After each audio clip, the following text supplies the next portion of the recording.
possible de venir et vivre au Canada? Oui, c'est possible, je vous dis, c'est possible. Et à des prix très réduits. Bon, fini les taxes où on payait les 20 millions pour étudier au Canada, les 25 millions, ce n'est plus le cas. Tout a été allégé. Quand d'autres situations se ferment dans d'autres pays les ouvrent pour nous. Alors, actuellement, il y a une exemption qui a été mise sur pied par le gouvernement canadien pour faciliter l'immigration des étrangers à étudier et à travailler l'intégration socio-culturelle avec un pays dynamique. Donc, pour ceux qui sont intéressés à la découverte, aux études poussées, à l'utilisation de la haute technologie, je vous invite à suivre ce programme. Il se déroulera en 2023, mais vous pouvez commencer à postuler dans les universités à partir de maintenant. Nous allons écouter le bref extrait du ministre de l'Intérieur canadien qui manifeste son intérêt de recevoir les étudiants étrangers. Je l'ai mentionné à François. Je suis heureux d'être ici, là, dans cet environnement académique qui est vraiment exceptionnel, qui est un des atouts universitaires du Québec. J'aimerais aussi saluer un certain nombre de personnes. Souhaitons que je n'en oublie pas trop. Outre François Deschênes, que vous connaissez bien, qui est recteur de l'Université du Québec à Rimouski.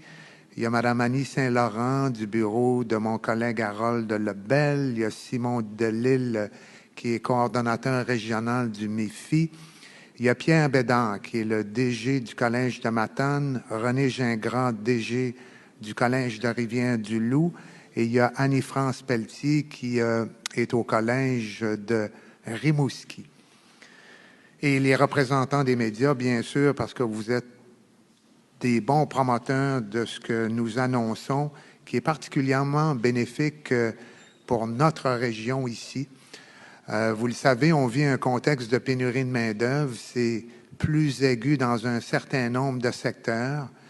On a aussi un intérêt profond pour attirer et retenir des étudiants internationaux dans la région et dans toutes les régions francophones du Québec.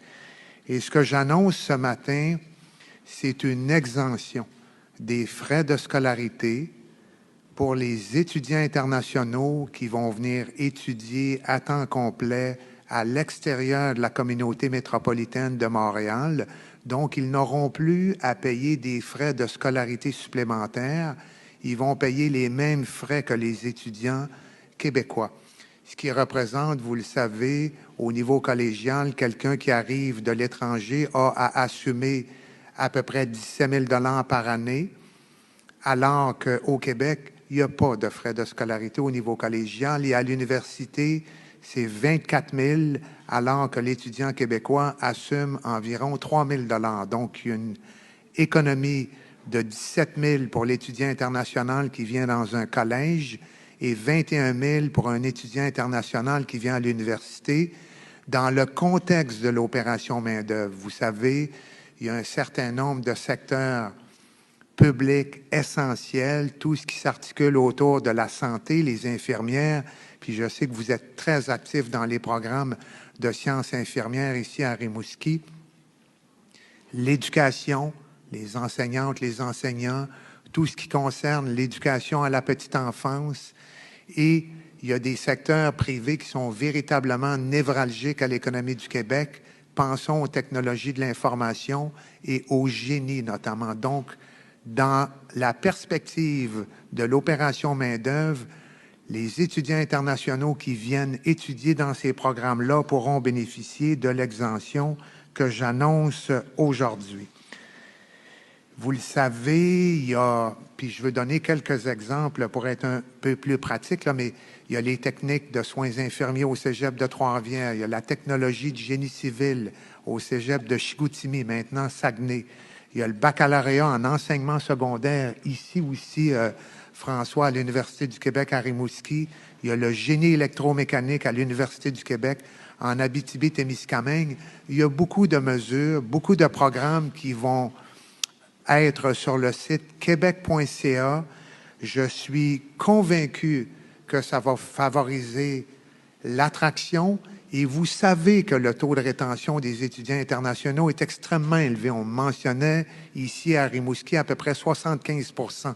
Mais quand tu viens étudier ici, généralement, tu découvres une communauté, tu adhères à des valeurs sociales et québécoises, tu te fais un chum, tu te fais une blonde, tu te trouves un emploi.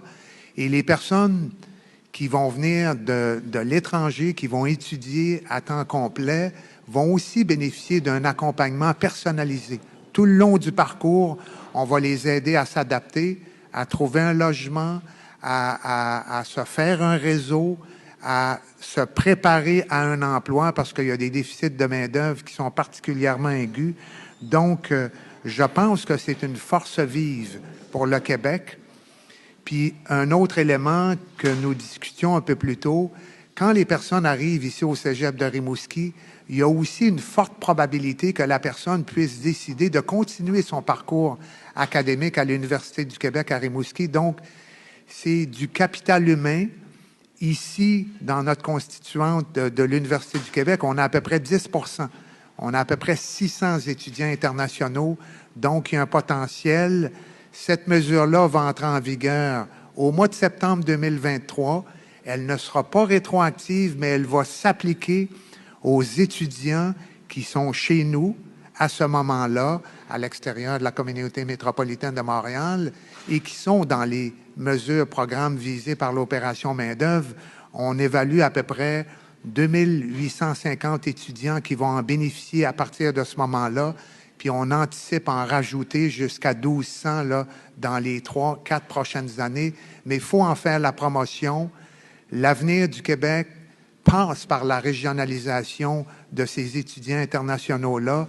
Il faut s'assurer de pouvoir en bénéficier totalement. Je pense que c'est la formule qui va nous permettre de gagner dans les régions, pour les étudiants, pour les entreprises, pour les partenaires qui sont impliqués dans l'écosystème social et économique du Québec. Alors voilà, merci. C'est l'annonce que je voulais faire.